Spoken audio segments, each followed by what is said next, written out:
Казахстан является эндемичным регионом для некоторых зоонозных и трансмиссивных заболеваний, таких как крымская геморрагическая лихорадка, клещевой энцефалит, геморрагическая лихорадка с почечным синдромом, сибирская язва, бруцеллез, тулеремия. И интеграция секторов здравоохранения, Министерства сельского хозяйства, экологии очень важна.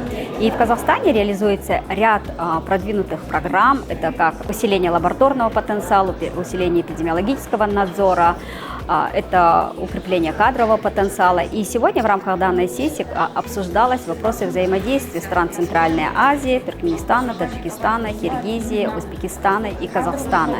И основной вопрос – это интеграция системы эпиднадзора, это обмен данными, это проведение совместных научных исследований и повышение кадрового потенциала. Вопросы единого здоровья, они очень важны, так как здоровье человека не оценивается отдельно без Министерства сельского хозяйства и здоровья окружающей среды.